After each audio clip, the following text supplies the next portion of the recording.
Greetings. The fifth word. It's not the final word, but it is, in fact, one of the most important of the words. Particularly if you're a Christian entrepreneur, if you want to make your mark in the marketplace, if you perhaps want to make your mark in the kingdom of God, it might be good to understand and embrace and enjoy the power of the fifth word. That's what we're going to do. What we're going to try and talk about, and what we want to hear from you on Radio on the Edge.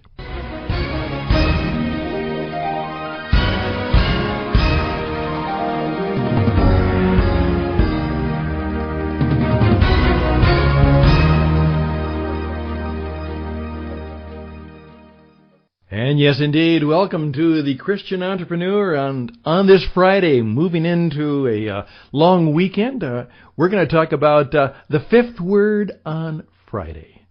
There's a lot of words that go along with Friday. Some people call it Future Day, Future Friday. I use that one quite a bit. Some people call it the Freedom Day, Freedom Friday, and of course that has a variety of meanings. But here on the Christian Entrepreneur, I'm Stan Houston, and today, I'd like to continue a little bit on our discussion of what are some of the things we think about, what are some of the things we should believe if we want to make our mark in the marketplace. And today, it is Principle 3 of the Christian Entrepreneur, and we're going to be talking about the fifth word. One of the words we use a lot is wit. W-I-T. First of all, hopefully wit, wisdom, and warmth is a little bit of who we are and what we do. That's vital for our life and business success. But wit also stands for wisdom, insight, and truth. Wisdom, insight, and truth. And the good question is, where do we find it today? Unfortunately, we find practically none in the political circles, particularly in our country and almost any country. Don't subscribe to the political illusion that important things get done politically, because they don't. There's no wisdom, insight, and truth in any great measure in politics. What about in popular culture? Forget it. Of course, the degradation of our culture has led to practically no wisdom, insight, and truth being part of the media and modern culture. It would be nice if education, again, there is very little wisdom, insight, and truth in education. What about in our churches and religious institutions? Well, a little better chance there, but still, we're lacking in that. And that's part of the reason we're doing the Christian Entrepreneur. You see, when you're in the marketplace, the lack of wisdom, insight, and truth will kind of do you in. The marketplace has a way of dealing with stupidity, with those people who have mistakes and bad ideas in their life. It kind of moves them out. And what we're hoping to do is that we will move into the marketplace with power, influence, with the power of the God Spirit, and hopefully have some of His wisdom, insight, and truth that we can share as we do well in the marketplace. So just want to pass that on to you today. Could it be that part of your mission is that you have a cause and you have convictions? That's a better word than mission. What cause are you about? Again, who are you called to serve? Have you got that figured out? Hey, you're a spiritual being. How are you supposed to live that out? That's principle 2. And now, what about principle number 3? Well, I'm going to ask you, first of all, to make your way this weekend to www.tcentrepreneur.org. That's www.tcentrepreneur.org, and start to look around the web stage that we've put together. Again, my colleague, Uncle Frank, is putting a lot of that material together. You're going to find this radio program and some of the back ones. You're also going to discover that we have a little 90-second video called On the Edge. Just some things to think about for your thought and consideration. Obviously, I hope a good idea for you, and perhaps something that you can even use in your own speaking and leading of your team, your people in the marketplace. Check that out. tcentrepreneur.org, and particularly check Uncle Frank's musings about so what? So what? And another wonderful little topic, what do you get if you win? Great question. We talk about winning. Well, what do you get if you win? Is it worthwhile to win? What do you want and what do you hopefully achieve when you win? Good clarity question. So check that out. Also, I want you to know that we're all about Sarah Ventures. Tim Hare and his team at Sarah Ventures are our initial sponsors and donors, and they're helping to make this program possible. So check them out, particularly if you're going to go public someday, perhaps get an investor someday. You're going to find that that will be helpful. If you do that, learn what the sharks and sometimes the other people who are so related to shark exercises, what they expect.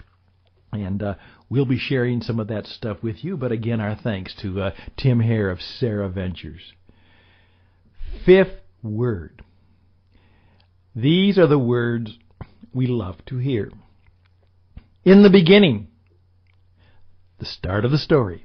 In the beginning, God created. In the beginning, God created. Now, the power that I'd like to bring forward to you today is to say, that's a big deal. God created. We're made in God's image, and principle 3 is that we are made to be creators. Now, we're not made to be just business owners. We're not made to be franchisers. We're not made to be people who just simply do a job. Here it is. We need to be creators. Think about this. Part of our modern day problem is that we don't create things much anymore. Oh, some people do that, but then most of us end up working for or with the creators, and we don't get to enjoy the full joy of creation. Now, for example, just think about this. Ray Kroc certainly enjoyed creating the whole McDonald's hamburger idea. Indeed, it was an incredible entrepreneurial creation. But now, most of the people with McDonald's are simply in the business of putting what has already been created together and making it work. That's vital. It's necessary. But it's not the same. It's not the same as creating. In some of my teaching, I help you try and think about this. Unfortunately or fortunately, most of us today, we do the M words. We market things. We manage things. We message things. You get the point? We move things. We manufacture things. In fact, what we do is we try and duplicate an already creation and then on a mass scale move it to the client and customer. All of those are good and vital things. Market things, manage things, message things, move things, manufacture things, make things on a mass scale. But oftentimes we miss the thrill and indeed the things that makes us most human. We don't, along with God, make things. We need to be creators. I once met a man very high up in the financial services and business consulting industry. And he said to me somewhat wistfully, I've made lots of deals and I've made lots of money, but I can't say that I ever made a darn thing. A few years ago I realized that that was part of my problem. I was a thinker, a talker, a teacher, perhaps even a motivator. So I began to learn the art of making fine and beautiful pens. I create pens that are hopefully beautiful. Each one is unique, and obviously it's practical and useful. And I obviously say many times with a smile, hey, life is too short to go through it writing with an ugly pen.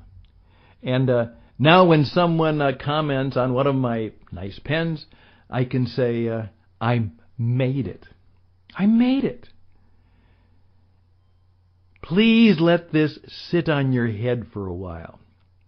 If you want to reach your full capacity, if you want to live with full energy, do the work you have to do. But see if you can help your colleagues and even your customers get to the point where they enjoy making things. You see, we are made, indeed it is part of our purpose, to create things. We're here to create good things. Now, I don't know what that might mean to you right now. This is Friday. The weekend is coming up. Hopefully it'll be a time for some relaxation, for some rest. I use it for reflection. I try and take a super rest day, a day off, and certainly a time for worship, because I know that's what we're made for. But I always am looking. What can I do? What kind of value can I bring into the world where I actually make things? Now, if you are an entrepreneur, if you're seeking to be, you're trying to make a business. You're trying to make an enterprise. You're going to try and make it work. You are in the making and creating business, not just running and sustaining and keeping in place. You're in the creating business. And I'm going to just simply say this, good for you. That's holy work. Yeah. The fifth word, the third principle of being a Christian entrepreneur is we are made to create. We are made to make things. And what are you doing now to stand out in the marketplace? Because something about the thing you do, the thing you make, the service you give has some incredible, unique, made-by-you quality. My daughter challenged me one time. She's a book editor, and I was giving her a book idea. And after kind of listening politely, she said, "Dad, just what the world needs. Another book on marketing." Obviously, I caught the sarcasm. And then she turned to me and said, "Dad, why don't you make and why don't you create the book that only you can write?" Now, here's part of what we're going to learn. You all need to write a book someday. But writing a book is really hard. But I'm going to teach you, and my colleagues are going to teach you, first of all, that you don't write a book. You create and perform it first. You create and perform it first, and then you bring it into the marketplace. And nothing is more kind of awesome to run into a businessman, an entrepreneur, who simply can say, "This is my book. I wrote a book. I created a story. I created a helpful thing for you and for other people. That's what I did." We're also going to be hopefully helping you be unique about your selling ways. You're going to have to learn to sell. And lately I've been thinking about a new creation, simply asking myself the question and sharing it with you, how Jesus sells. You know, he was an entrepreneur before he became what he became. Think about that. Maybe that's part of the story. He was in the business of creating things and fixing things, and then he walked into the world and lived out his call.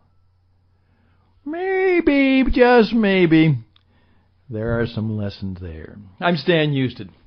Hopefully some of my stories and insights. Again, go to www.tcentrepreneur.org and start checking some of this stuff out. But hopefully even from today, just about 15 minutes on a Friday, you've heard a little bit more of the story of what it takes, wisdom, insight, and truth, to make life and business work better for you, the Christian entrepreneur.